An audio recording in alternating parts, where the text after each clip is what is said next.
move to question times. Sorry, Senator Farrell. I'm sure I'll improve. Advise, President, that Minister Wong is away for personal reasons. Thank you. Then we move to question time. Senator Birmingham. Thanks, President. President, my question is to the Minister representing the Prime Minister, Senator Farrell. On 18 November, the Defence Minister released a statement regarding a 14 November incident in which a Chinese People's Liberation Army naval vessel engaged in actions that injured Australian defence personnel from the HMAS Toowoomba, whilst it was operating in international waters, indeed waters within the Japanese economic zone. On what date was the Prime Minister, Mr Albanese, informed of the Chinese People's Liberation Army naval vessel's actions? Thank you, Senator Birmingham. Minister Farrell. Thank you, President, and thank you, Senator Birmingham, for that question. And I am aware of the statement by the Deputy Prime Minister in respect to the events in relation to HMAS Toowoomba. I am not aware of the date that the Prime Minister was advised about the matter. I'm assuming that just trying to think back over the period of time, I'm assuming it would have been when he was at the APEC meeting in the United States, which I also attended. But I would have to seek some advice on that, Senator Birmingham, and come back to you with a response. As you say, the Deputy Prime Minister made a statement. He did express his the Australian government's serious concerns to the Chinese government following what we believe to be an unsafe and unprofessional interaction with the People's Liberation Army destroyer. And that was on the 14th of November 2023. The HMAS Toowoomba was in international waters inside Japan's exclusive economic zone, en route to commence a scheduled port visit. But as to the specifics of your question, I would have to seek some further advice on that. Thank you, Minister Farrell. Senator Birmingham, first supplementary. Thanks, President, and I thank Senator Farrell for taking that on notice. On 18 November, the Prime Minister confirmed publicly in a press conference that he had met with President Xi Jinping at the APEC summit, and that the discussions at the APEC summit had included topics such as the relationship between the two countries, trade sanctions imposed by China, a potential visit next year by Chinese Premier Li to Australia. Given the Prime Minister's willingness to identify these topics of discussion, did the Prime Minister raise with President Xi Australia's concerns about Senator the actions Birmingham. of the Chinese naval vessel? The question has expired. Minister Farrell. Thank you, President, and thank Senator Birmingham for his first supplementary question. Well, of course, he, in his original question, referred to the statement made, the very clear statement made by the Deputy Prime Minister about what he had said in respect of this particular event. My understanding, President, is that the Australian government raised this issue and our concerns about the unsafe and unprofessional interaction with the People's Liberation Army through all of the appropriate channels. I think it's the Prime Minister himself has made it clear that there were no formal bilaterals with President Xi. Thank you, Minister. The time for answering has expired. Senator Birmingham, second supplementary. Thank you, President. Minister, why won't Mr Albanese or the government be transparent with the Australian people about the Prime Minister's handling of this matter and his failure to confirm whether or not he personally stood up for Australia's interests and confirming whether or not he did so.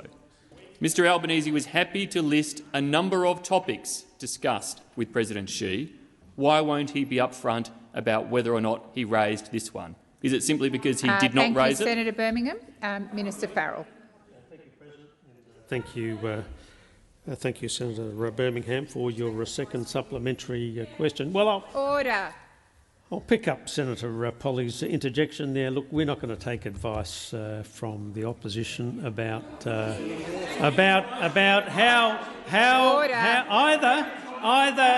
either transparency or how we deal with foreign governments. You've only got to look at the absolute mess that our foreign policy was left in after the years of the Morrison government. But the truth of this matter, President, is that we have raised our concerns, starting right from the comments of the Deputy Prime Minister about what happened at this event. We've raised our concerns through every channel that is appropriate in these circumstances. Thank you, Minister. Senator O'Neill. Thank you, President. My question is to the Minister representing the Minister for Home Affairs, Senator Watt. Given that the High Court struck down the Leader of the Opposition's citizenship cessation laws, which he was warned repeatedly were bad law, how is the Albanese Labor government fixing the national security mess left by Mr Dutton? Before I call the Minister, I'm waiting for order. Order. Senator Ruston, when I call for order, it includes you. Senator Ruston, twice. Senator McKenzie, I'm waiting for order. Minister. Thank you, President. Well, it's time for a few home truths when it comes to home affairs, Senator O'Neill. So I thank you for your question. Today, the Albanese government has flagged its intention to introduce legislation that will enable Australian citizenship to be stripped from individuals who pose a real and immediate risk to our community. The Senate will be aware that this is not the first time such a scheme has been brought before this parliament. In fact, those opposite had 2 attempts at it in 2015 and 2019. The laws they introduced in 2015 were so unworkable that they had to repeal them. And the second attempt was even worse, being ruled unconstitutional by the High Court this year. And who were the architects of these ill-devised laws? None other than the person who they never mentioned, Mr Scott Morrison, and the person who's out there lecturing us day after day, Mr Peter Dutton. I mean, what a complete mess Mr Dutton left the Home Affairs portfolio in. Report after report. Oh, they don't like it. They don't like it.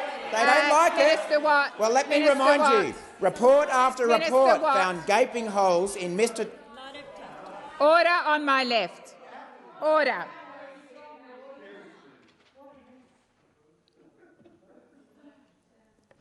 Senator McKenzie, will we just wait for you to come to order after I've called it? Minister Watt, please continue. Thank you, President. They just don't like hearing the truth, do they? Report after report found gaping holes in Mr Dutton's rorted visa system, which was letting criminals into the country. A visa system that allowed foreign organised crime syndicates into the country. These included the Albanian mafia, who engaged in drug trafficking, money laundering, slavery and sexual exploitation. And who was the minister the whole time that was happening? Mr Dutton. And what did he do in the wake of all these reports? He cut compliance officers by 50%. That was his solution, was reducing compliance, not introducing it. A visa backlog of 1 million applications. Who was the minister who let that happen? It was Mr Dutton. And for all his tough talk on boat arrivals, what happened when Mr Dutton was in charge? In 2018, a boat ran aground in far north Queensland carrying 15 asylum seekers. Senator O'Neill, first supplementary. Thank you, President. How is the Albanese Labor government's constitutionally sound approach to citizenship laws keeping Australians safe and secure? Thank you. I'll wait for silence. Minister Watt. Thank you, President. And Senator O'Neill, isn't it interesting then when you talk about making laws that are constitutional, what we hear from the other side is laughter. And that is the problem that existed under Mr Dutton the entire time they were in government, was they laughed at the notion that laws needed to be constitutional, full of tough talk, but never tough laws that would actually stand up to scrutiny. Unlike those opposite, our primary focus is the real safety of Australians. We listen to our law enforcement agencies and to legal advice. We don't laugh at it like all of those opposite. Order. We follow through with actions. We don't just talk tough. And that's what you're seeing today with us flagging important legislation Order. to strengthen our national security. A government providing additional support to our agencies, $255 million in additional support, a government doing its job to keep Australians safe. One of the lessons that those opposite refused to learn in government was that unconstitutional laws don't make anyone safer. Tough talk doesn't make Australians safer, strong laws do, and that's what we're delivering rather than just tough talk. Senator O'Neill, second supplementary. Thank you very much for that comprehensive response, Minister. Now, can the minister advise the Senate on some of the current risks for important community cohesion and national security? Minister Watt. Thank you, President, and thank you, Senator O'Neill, for the question. Well, it seems that currently the biggest risk for community cohesion in Australia is the Liberal Party and Mr Peter Dutton. Every day we see this opposition, led by Mr Dutton, obsessed with ratcheting up division and anxiety in our community. And last week, one of his minions, Senator Patterson, was right in line, saluting and doing his job, rushing onto television, declaring a terrorist attack on the Canada-US border that didn't actually happen and wasn't a terrorist attack at all, declaring it a terrorist attack before the investigation had even established what had happened. That is how desperate the Liberal Party under Mr Dutton is to ratchet up division and ratchet up anxiety in our community, that they will run out there at the drop of a hat declaring terrorist attacks that actually haven't happened, that haven't been checked at all. Now, Senator Patterson made these claims while at the same time raising questions about a visa process for those fleeing war zones, which is exactly the same process as it was under the government he was a part of. We need to bring people together, not divide them. Expired. Senator Patterson. Thank you, Madam President. My question is to the Minister representing the Prime Minister, Senator Farrell. Will the Minister confirm whether media reports are accurate that a boat containing illegal maritime arrivals arrived last week in Western Australia and its passengers were subsequently flown to Nauru? Thank you, Senator Patterson. Minister Farrell. Thank you, President, and thank Senator Patterson for his question. As he would be well and truly aware from his time in the former government, we don't make comments about these operational matters. Obviously, there have been media reports. Obviously, there's been media reports about the issues, but as a matter of practice, we don't make comments about these matters, and we're not about to start now, Senator Patterson. Senator Patterson, first supplementary. Thank you, Madam President. Will the Minister confirm that this is the 10th attempted illegal venture bound for Australia since the Albanese government was elected in May 2022? Thank you, Senator Patterson. Minister Farrell. Thank you, President, and thank Senator Patterson for his first supplementary question. Look, I can only repeat what I said in the earlier question. There's been a long practice of both your government when it was handling these issues and this government that we don't. Minister Farrell, please resume your seat. Senator Patterson. Thank you, Madam President. On a direct relevance, Border Force officials do routinely confirm the number of attempted arrivals in Senate estimates. Why can't Senator you? Patterson, that's not a point of order. Minister Farrell, please continue. Thank you, President. Look, I mean, I can only say the same thing I said in the first question, Senator Patterson. We don't comment on these operational matters, but where we do differ from what the previous government does or did, and what we do, is that we don't seek to politicise We don't seek to politicise. We don't seek to politicise national security issues. We are the adults in the room. Thank you, Minister. We're the adults in the room. Minister Farrell, thank you. Minister Farrell, resume your seat. Senator Patterson, second supplementary. Thank you, Madam President. Since coming to government, Labor has cut $600 million from our border protection regime and flagged its intention to abolish temporary protection visas. Will the government commit to restoring Operation Sovereign Borders in full before we see a return of the tragic loss of life at sea that we saw under the previous Labor government? Thank you, Senator Patterson. Minister Farrell. Thank you, President, and thank Senator Patterson for his second supplementary question. What I can say in answer to your question, Senator Patterson, is that the government remains and has always remained absolutely committed to the policies that underpin Operation Sovereign Borders. What we won't do is seek to do what you did, which was politicise these issues. We are going to handle these issues. We're going to handle these issues in a sensible and mature way. We're going to make sure that our borders continue to be. We're going to make sure that our borders continue to be protected, and the Australian people can be very confident under the Albanese government that we will continue to protect our borders. Thank you, Minister Farrell. Senator McKim. Thank you, President. My question is to the Minister representing the Immigration Minister, Senator Watt. Minister, the government's just tabled in the House the Migration Amendment Bridging Visa Conditions and Other Measures Bill 2023. Isn't it the case that the fact that you are having to this week rush through an anti-refugee bill to fix up the previous anti-refugee bill you rushed through in the last sitting week clearly demonstrates that you've been panicked by Mr Dutton into demonising refugees and, in fact, into abandoning proper legislative process and, indeed, the entire concept of good governance? Thank you, Senator McKim. Minister Watt. Thank you, President. And Senator McKim, the short answer to your question is no. Well, you would want to characterise it however you would want to support your extensive social media campaigns. But the reality is that the government acted as quickly as possible when we last sat to pass laws so that we could put strict new conditions on the individuals concerned, including ankle bracelets. Now, as was well traversed in the last sittings, the government was faced with a situation where we had a High Court decision which overturned 20 years of precedent, and reasons for that decision were not provided and have not yet been provided.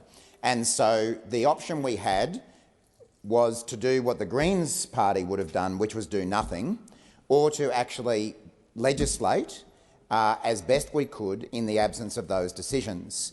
We took the latter option because we take community safety seriously.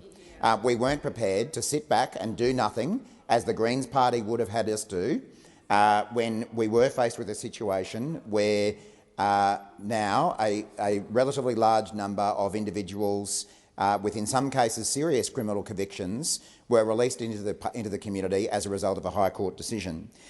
So we always said that the laws that we passed when we last sat were going to need refinement, we're going to need amendment, and I dare say when we receive the High Court reasons, whenever that may be, there may need to be further amendments to ensure both the constitutionality of those laws and their full effectiveness. But, Senator McKim, if you want to go out to the Australian public and tell them that we don't need to worry about what is now 141 people in the community, then be my guest. But we're not going to take that position because the Albanese government does take community safety seriously, and we will do our best to make sure that the legislation we pass is effective. Thank you, Minister Watt. Senator McKim's first supplementary. Thank you, President. It's amateur hour in this parliament. Minister, why is Labor continuing to allow Mr Dutton to create a two-tiered system of justice In our country, where some refugees and stateless people have fewer rights than Australian citizens, where they are treated differently under the law, where their human rights are abrogated and they are subject to laws that are contrary to both the legal principle of double jeopardy and Australia's international legal obligations. Thank you, Senator McKim. Minister Watt, and I remind you, Minister Watt, to address your answers to the chair. Thank you for the reminder, President. Well, again, Senator McKim, I reject Senator McKim's premise in this question. And as I say, this came down purely and simply to a matter of community safety. The government takes that seriously. We welcomed the support of the opposition in passing that legislation, which was necessary to ensure that the Australian community was safe. And I find it interesting that the Greens Party wants to go around to the Australian public saying that we should do nothing about the fact that what is now 141 or 142 individuals with, in some cases, serious criminal convictions should be released into the community without any form of monitoring, because that's what the Greens Party would have done. That's not the Australian government's position. I don't think that's what the Australian community would expect either, and that's why we passed that legislation, and we will continue to refine it to make it protect people as best we can. Thank you, Minister. Senator McKim, second supplementary. Thank you, Minister. Can you confirm that it is Australian Labor Party policy to oppose mandatory sentencing? Why did the government abjectly cave in to Mr Dutton last week and vote against Labor members' policy to oppose mandatory sentencing? And why have you continued to oppose Labor members' policy this week by introducing mandatory sentencing in your latest anti-refugee bill? Thank you, Senator McKim. Minister Watt. Thanks again, Senator McKim, and thanks, President. These matters were extensively covered in the debate that we had in the legislation that the Greens Party opposed when we last sat, and the government makes no apologies for passing tough laws to keep the Australian community safe. And it would seem that the Greens Party is the only group in this parliament who doesn't think that community safety matters. Minister Watt, please resume your seat. Senator McKim. Thank you, President. Point of order on relevance. It wasn't about the Greens Party. It was actually about Labor Party policy. The Minister is being relevant, and I'll listen carefully to make sure he remains relevant. Minister. So thank you, President. So as I say, we make no apologies for taking the Australian people's safety seriously, for legislating quickly to preserve that safety, and of course for undertaking a range of other measures to keep the Australian community safe, including the more than $250 million that was announced today to maintain the protections that were required under this legislation, to provide the Border Force and the Police Force, Australian Federal Police, with the resources they need to enforce that legislation. And again, I'm surprised that the Greens Party think that the Australian community safety doesn't matter. Thank you, Minister Watt. Senator Stewart. Thank you, President. My question is to the Minister representing the Treasurer, Senator Gallagher. The Albanese government is taking comprehensive action to tackle cost of living pressures. Can the Minister outline how the government is working hard to get costs down for families and individuals, get wages up for workers and strengthening the budget foundation to deliver tangible benefits for Australians? And how is this approach helping to relieve the cost of living at a time when global economic challenges persist? Thank you, Senator Stewart. Minister Gallagher. Thank you, and I thank Senator Stewart for the question and for her interest in addressing cost of living pressures for Australian households. Since we came to government, the government has been totally focused on addressing cost of living issues, and you saw that in our election commitments, which directly went to assisting households with cost of living pressures, and you've seen it with the way we've handled issues when we've been in government, including in providing energy bill relief around this time last year in the final weeks of the parliament, which those opposite voted against, of course. We're working hard to support families by introducing measures which bring down the cost of living, like cheaper childcare and reducing medicine costs, and the results that we're seeing, particularly in the area of medicines, but also in childcare fees, which are a big part of household budgets when you have particularly children under the age of 5. When we look at reducing medicines costs, We've seen significant savings, $20 million each month from lowering the price of monthly scripts, and that money going directly into people's pockets.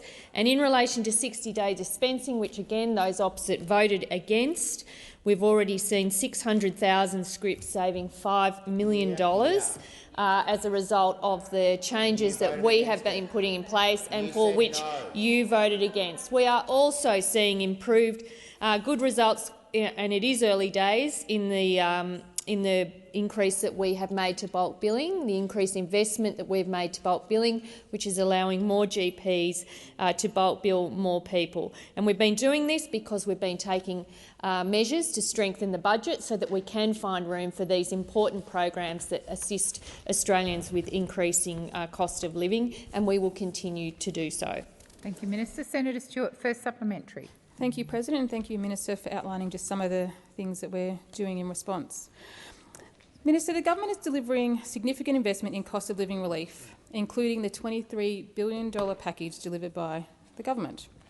Can the minister also provide further details on how specific initiatives like cheaper childcare are easing financial pressures on families while also delivering lasting social reform? Thank you, Senator Stewart. Minister Gallagher. Thank you, and I thank Senator Stewart for the question. Well, as Senator Stewart said, our $23 billion cost of living package, large parts of which those opposite voted against, includes those important measures like energy bill relief, cheaper childcare, the bulk billing investments that are rolling through, cheaper medicines, 60-day dispensing, boosting income support payments, addressing some of the rental pressures with the Commonwealth Rent Assistance, our fee-free TAFE, building more affordable homes, expanding paid parental leave, getting wages moving again. This is all part of our agenda to ensure that Australians can keep up with those cost of living pressures that we're seeing. But we're also importantly seeing focusing on measures that improve the productive side of the economy as well, so like our investments into childcare, which we see as a significant economic reform, and indeed our extension to PPL, allowing more women to work. Minister. Senator Stewart, second supplementary. Thank you, President. Thank you, Minister, for that response.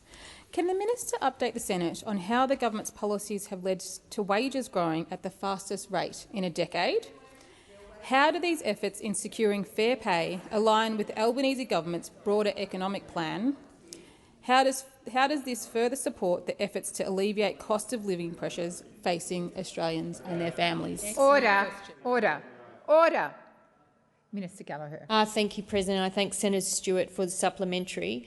We've been focused on getting wages moving again since we came to government because we inherited an economy and policies from the former government that had low wages as a deliberate design feature of their economic architecture, and we will never let you forget it. You had minimum wage submissions that had whole sections on the importance of low-wage work. This is what you were when you were in government, and we have been putting in place changes.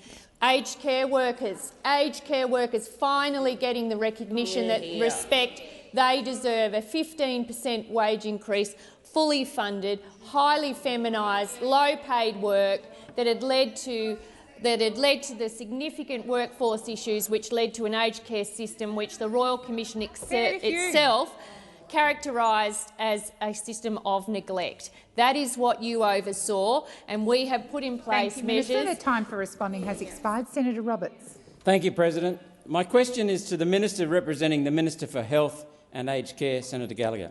Minister, how many vaccines are subject to an indemnity from the Australian government? Thank you, Senator Roberts. Minister Gallagher. Thank you, Senator Roberts. I'll just see if I can provide you with an accurate answer. I do know that there were indemnity arrangements put in place under the former government for the vaccines that were approved then in the early stages of the pandemic, and those indemnity arrangements continue. I think we have traversed this at estimates a bit. I'm not sure if there is anything else I can provide, but indemnity arrangements were put in place for the vaccines that the government procured to enable national vaccine rollout program to be undertaken during the pandemic emergency. And that was an important part of ensuring that we could procure the vaccine in the amount that we needed and provide it to the Australian people. I would also say that whilst the indemnity arrangements were in place, all of the required approvals to ensure the safety of the vaccines prior to the vaccines being rolled through were followed through the TGA processes that we have also traversed at length in estimates.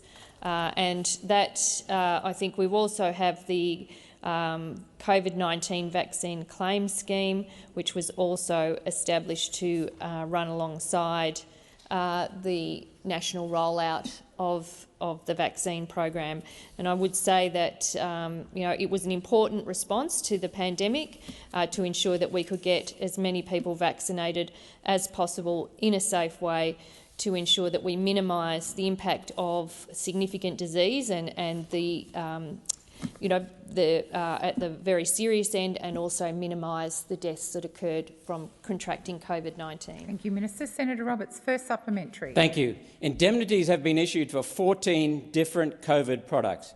Each new COVID vaccine or shot has been given an indemnity, the most recent on 10th of October 2023.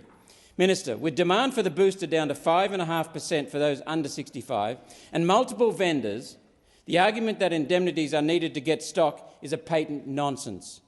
What is the real reason for these new indemnities issued only 6 weeks ago? Minister Gallagher. Thank you. Well, I can't go into the confidential agreements that have been reached with procuring vaccines. These are agreements that are reached between the government and the vaccine provider. And we do so in a way that allows for the rollout of continued vaccination and booster shots to protect people from COVID-19.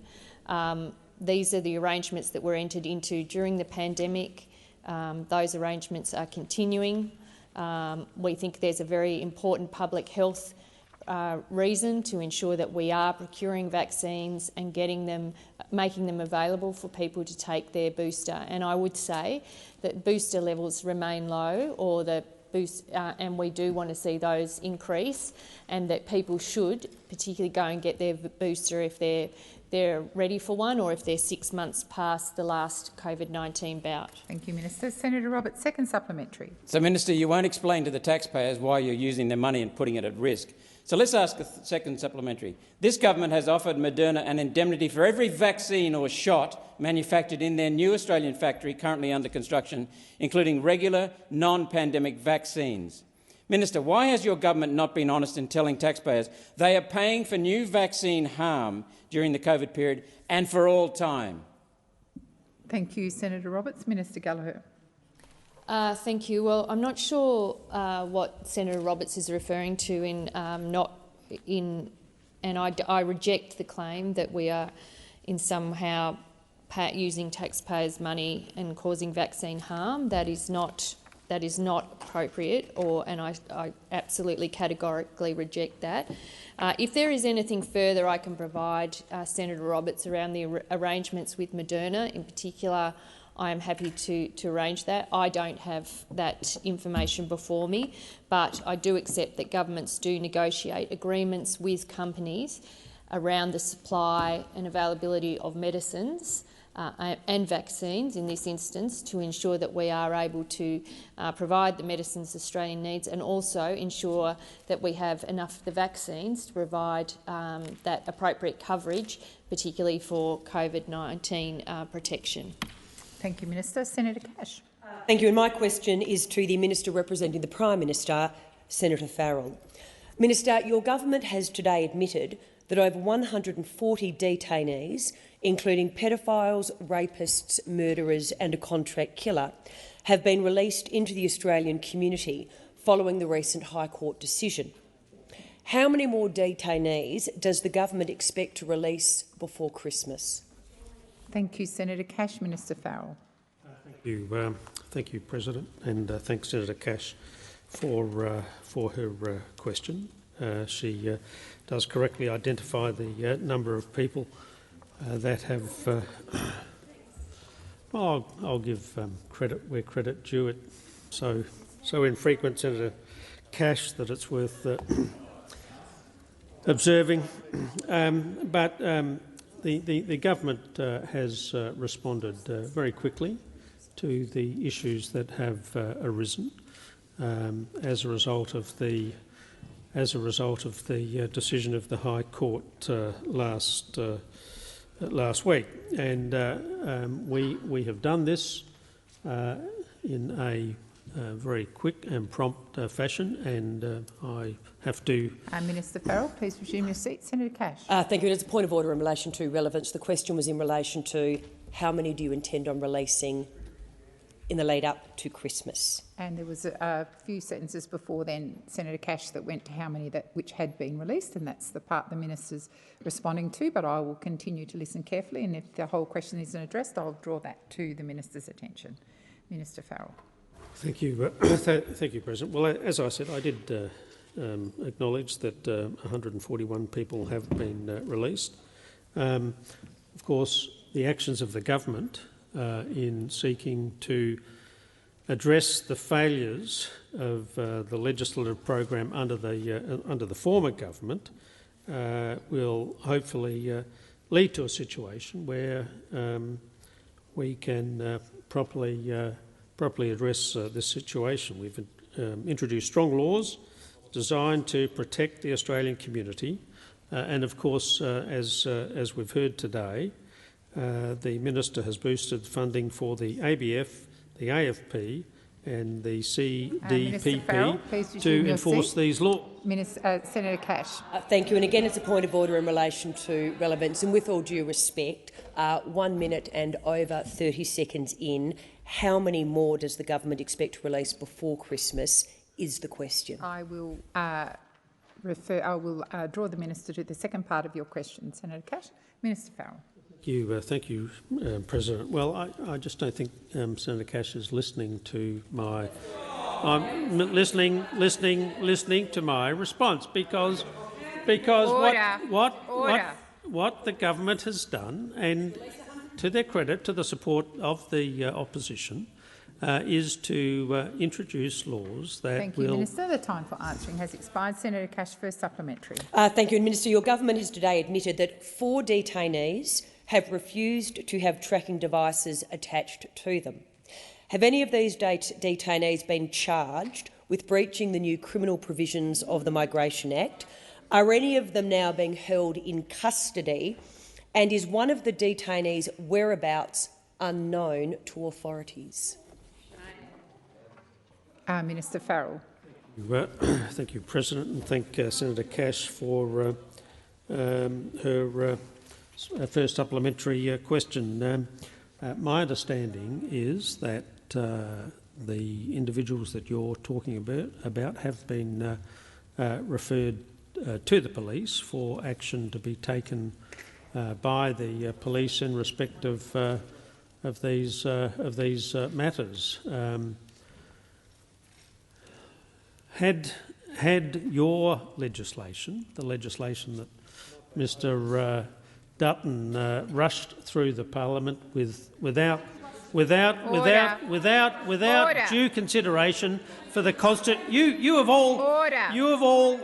you of all ministers in the or former ministers in this place, Senator Cash, should have understood the consequences of trying to pass unconstitutional piece of legislation, which sooner or later the High Court Minister Farrell. was going. The time for answering has expired. Senator Cash, second supplementary. Thank you, Minister. How long before these dangerous criminals were released into the community were state governments briefed by the federal government about their imminent release? Minister Farrell. Thank you, President, and thank Senator Cash for her second supplementary questions. As I understand it, there's been regular briefings between the relevant Commonwealth bodies, whether it be Border Force or the Australian Federal Police, with the state governments and state and territory governments, and we have ensured that they be kept up to date with any developments. Can I go through some of the things that have in fact occurred? So prior to the High Court decision, senior ABF officials briefed local, state and territory police counterparts on the possible implications of the case. So in the event that it was an adverse decision, they were briefed. We established Operation Aegis in November to manage the overall response. Thank you, Minister Farrell. The time for answering has expired. Senator Waters. Thanks very much, President. My question is to the Minister for Women, Senator Gallagher. It's day 3 of the UN's 16 Days of Activism campaign for the elimination of violence against women. This year, 54 women have been killed already, including 6 in just 1 week this month. It's clear we need more funding for prevention work, with respectful relationships education in schools and prevention work in sporting clubs, workplaces and all areas of society. In the response space, the women's safety sector have long called for $1 billion a year in funding for frontline support services to meet demand and ensure that everyone who seeks help fleeing violence can get it. In budget estimates this year, the department confirmed that the total federal funding commitment to prevent violence against women over the next 5 years is only $2.23 billion, less than half the $5 billion the sector needs to ensure that no one who seeks help is turned away. Why is the government not spending $1 billion a year Senator Waters. on women The time for escaping answering violence? the question has expired. Minister Gallagher. Thank you, President. I thank Senator Waters for the question and acknowledge her long advocacy in this space around women's safety. And I too would like to put on the record how devastating the loss of life in this country is every year, in particular in the last couple of months, where we have seen an increased number of women who have died at the hands of their former partner or their partner.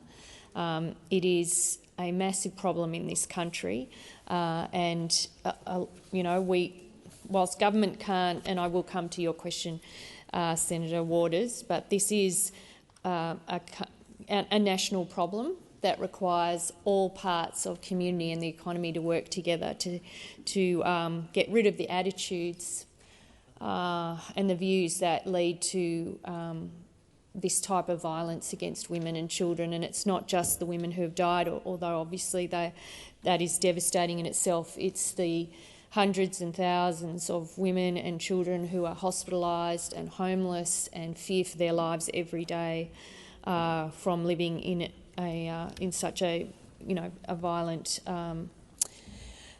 arrangements. So on the point you raised, which is around the level of investment, and as you say, we have allocated $2.3 billion across a range of programs to end violence against women and children under the national plan.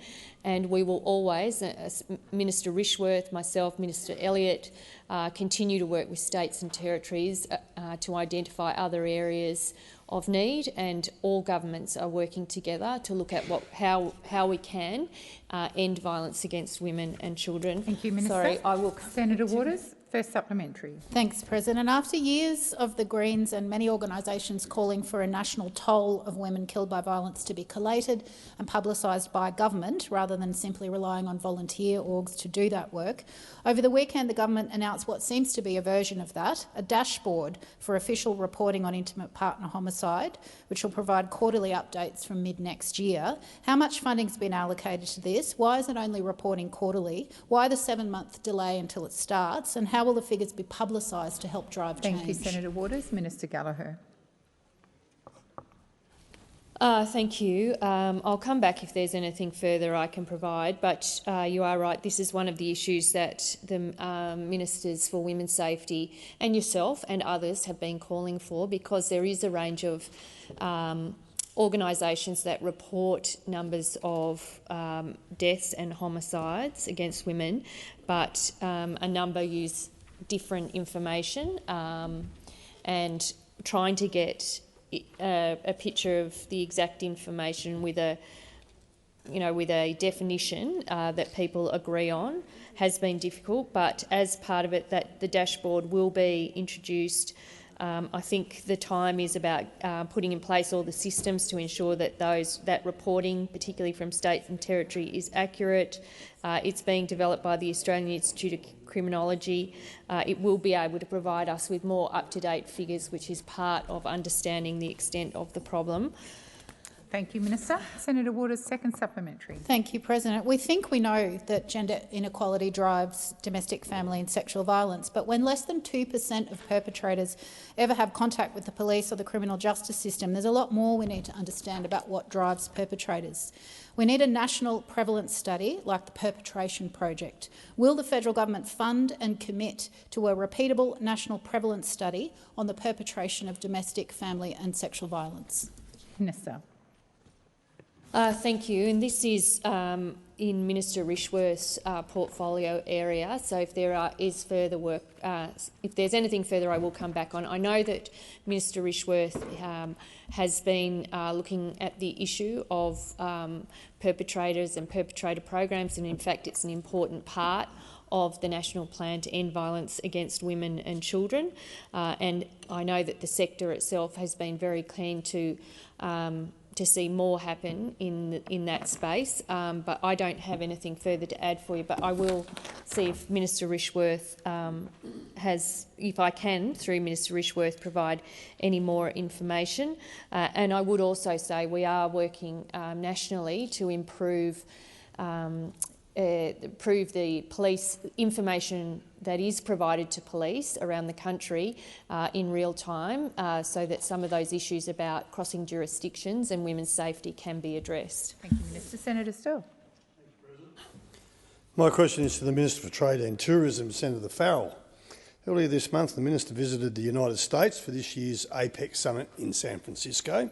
This followed meetings in Osaka, Japan, to attend the G7 Trade Ministers meeting, and Shanghai, China, to attend the China International Import Expo. Minister, how does Australia's participation in these international meetings support the government's trade diversification strategy? Minister Farrell. Thank you, President, and can I thank Senator Sterle for his question, and know that he understands just how important trade is to the great state of Western Australia. The Albanese Labor government is committed to building strong economic ties with our trading partners to deliver practical outcomes for Australia's exporters and create more well-paying jobs for Australians. That's why earlier this month the Prime Minister and I travelled to San Francisco to attend APEC meetings. APEC has long been at the forefront of pushing the trade liberalisation agenda. This year's APEC priorities included advancing the digital trade agenda and ensuring inclusivity and sustainability are mainstreamed into trade and investment policies. While in San Francisco and Shanghai, I met with Minister of Commerce, the Chinese Minister of Commerce, Weng Wentao. Engagement with China has proven effective, so just ask any Australian exporter of coal, cotton, copper, concentrates, timber, logs, oat and hay, and barley and stone fruits. Think of all the jobs created as a result of the considered approach by the Albanese government has taken to restoring market access for these products. A ministerial meeting also took place in San Francisco to advance the Indo-Pacific Economic Framework negotiations. IPEF, as it's known, is designed to promote workers' rights, lift and align trading standards, build supply chain resilience, and to promote clean energy investment so that trade flows more freely and more fairly in the Indo-Pacific region, our region. More trade, not less, more trade means more well-paying jobs, more national income, and of course more opportunities for businesses and for workers. Thank you, Minister Farrell. Senator Still, first supplementary. Can the Minister briefly outline what practical benefits Australian exporters, businesses and workers can expect from Australia's participation in economic agreements like APEC and the Indo-Pacific Economic Framework? Thank you, Senator Still. Minister Farrell. Thank you, President, and I again thank Senator Sterle for his first supplementary question. The 2023 APEC agenda and the IPEF outcomes were complementary. Both helped to build a more resilient and interconnected region, promote an innovative environment for the sustainable future, and strengthen an equitable and inclusive future for all. In San Francisco, I was pleased to sign Australia up to the new IPEF supply chain agreement. This is a practical agreement that will help fix future supply chain crises fast, easing cost pressures on households by getting more product into the market. Prime Minister Albanese also announced the creation of a IPEF Critical Minerals Dialogue, which will enhance Australia's role as a renewable energy superpower. Outcomes such as these will strengthen Australian ties with our trading partners. Senator Sterle, second supplementary. Digital trade and services are an important focus of APEC and IPEF. How is the government working to attract more investment in Australia's digital and tech sector? Minister Farrell. Thank you, President, and thanks Senator Sterle for his second supplementary question. San Francisco is the gateway to Silicon Valley, and Silicon Valley is the home of global tech innovation, including artificial intelligence. I was pleased to meet with representatives from Google, Salesforce, as well as innovative Australian startups using satellite technology to improve wine growing around the world. The Albanese government is actively supporting Australian innovation, as well as attracting foreign investment in technology to create more well-paying jobs at home. For example, Microsoft recently announced a $5 billion investment in Australia, as well as creating new artificial intelligence partnerships with the Digital Transformation Agency. This investment helps to support the government's commitment of creating 1.2 million jobs, tech-related jobs, by 2030. Senator Hume. Thank you, Madam President. My question is to the Minister representing the Prime Minister, Senator Farrell. Core inflation is higher in Australia than in 6 of the 7 G7 countries. And last week, the RBA Governor said that inflation was homegrown, saying that prices are rising strongly for the majority of goods and services that we all consume. Yet, the very next day, the Prime Minister continued to insist that inflation was coming from overseas. Who is correct, the RBA Governor or the Prime Minister? Thank you, Senator Hume. Minister Farrell. Thank you, President, and thank you, Senator Hume, for your question. Well, Governor Bullock did make some comments last week, but in particular, she made it clear that inflation in this country, under the policies of the Albanese Labor government, is moderating, but it has been more persistent overseas, and it's expected to be more persistent here as well. In other words, she acknowledges that the inflation situation is moderating, and I'd put it to you, Senator Hume, it's because of the policies of this government. Well, the reality is, as Governor Bullock made it clear, it's been more persistent overseas. Inflation has been more persistent overseas, and it's expected to be more persistent here as well. There are a few parts of the inflation challenge. Minister Farrell, please resume your seat. Senator Birmingham. Point of order, President, on direct relevance. I appreciate the Minister is referencing the RBA Governor's remarks in a broad sense and other parts of her remarks, but the question asked went specific to whether or not it is homegrown inflation, that element of Governor Bullock's remarks, and I asked the Minister to be drawn to that element of the Governor's remarks. Is it homegrown? Is the Governor right or the Prime Minister right? Thank you, Senator Birmingham. You are correct that the Minister was referring to the first parts of that question, which he is entitled to do, and I'll draw his attention to the second part of that question. And I also note that interjections are disorderly, but the Minister is also able to reference those. Minister Farrell. Thank you, President. The Governor Bullock has also said that our budget strategy is very helpful and very positive, and that the ABS has shown our cost of living policies have taken a 0.5 percentage point off inflation. And of course, the government is focused on productivity-enhancing investments and supporting workforce participation, so that we can grow supply and ease inflation pressures into the future. Now, I know the opposition doesn't like all of those things happening, but they're the things this government is doing. Thank you, all Minister. of the things that the you didn't do in time for government. answering has expired. Senator Hume, first supplementary. President, Minister, is inflation now a homegrown problem? Thank you, Senator Hume. Minister Farrell. Thank you, President, and thanks Senator Hume for her first supplementary question. It's fair to say that inflation peaked here lower and later than most G7 nations, so its moderation is a bit behind. The most recent IMF World Economic Outlook stated that they expect the return to target to take until at least 2025 in most nations. Treasury expects inflation to return to target next financial year, so the return to target is expected to be in line with most other nations. Our policies. Minister Farrell, please resume your seat. Senator Birmingham. President, a point of order on the direct relevance of the minister. It would be hard for a senator to have a more tightly worded question than Senator Hume's 6-word question.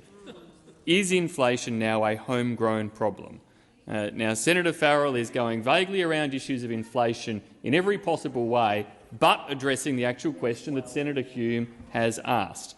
Is it a homegrown problem? Thank you, they were the Senator words of the RBA Governor. Senator Birmingham, as you know, I do allow the leaders some latitude, but that was verging into a statement.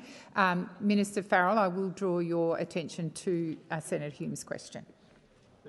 Thank you, President. Well, look, I'm simply trying to explain that inflation has been a worldwide issue. It hasn't just been an Australian issue. It's been a worldwide issue, and we are dealing with it in the absolute best way we possibly can. The time for answering has expired. Senator Hume, second supplementary. Thank you, President. Over 12.8 million Australians are now more stressed about their finances this year compared to last year, an increase of 10%. Of all the Australians reaching out for help from charities, almost half are doing so for the first time. A submission to the Cost of Living Committee said, "I'm not buying as much fresh produce these days. Due to the cost of fuel, I can't afford to spend Christmas with my family. Most of them are in regional New South Wales and I am in Rockhampton." Is this the sort of pain that Australians that the Prime Minister meant when he said in January that his New Year's resolution was to address the cost of living? Order on my right. Minister Farrell. Thank you, President. Thanks, Senator Hume, for her second supplementary question. No. Senator Polley. Thank you, President. My question is to the Minister representing the Minister for Aged Care, Senator Gallagher. The Aged Care Royal Commission's final report told a shocking story of neglect, inaction and a lack of ambition to plan for the growing demand in the aged care sector. A key recommendation of the final report was that registered nurses should be required on-site in residential aged care homes 24 hours a day, 7 days a week. The report has also— I'd listen if I was you. Senator Polley, just continue with the question.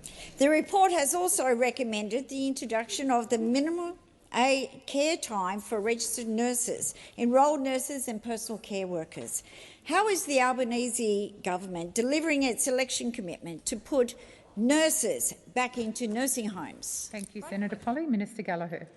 Thank you, President. I thank Senator Polley for her continued interest in this important area of service delivery and reform for the Albanese government. And I acknowledge the work that Minister Wells from the other place has been doing in implementing the recommendations from the Royal Commission and cleaning up and improving the standard of care that's provided to our most elderly citizens. Aged care workers care for some of our most vulnerable older Australians. They do crucial, demanding and highly skilled work every day.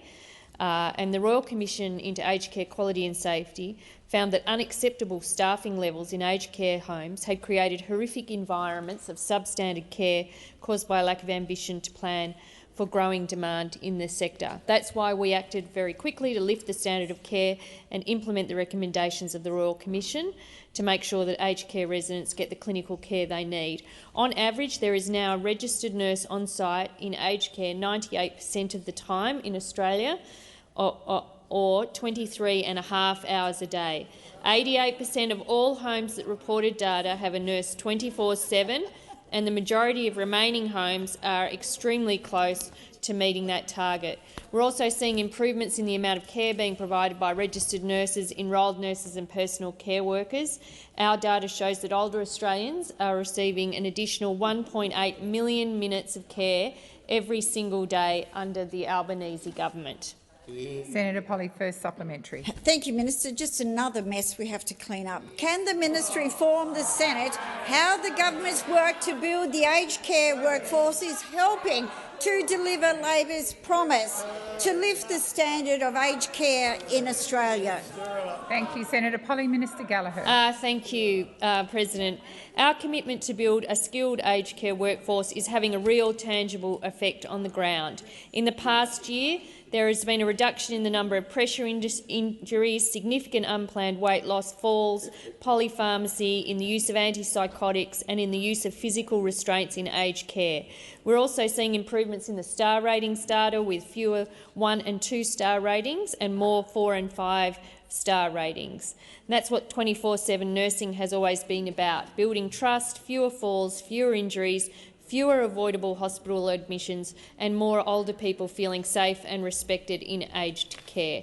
Before the election, older Australians were scared about the prospect of going into an aged care home, with the Royal Commission exposing the shocking tale of neglect that happened on the watch of those opposite. Now, in the response to the reforms of this government, trust and confidence in the sector is growing.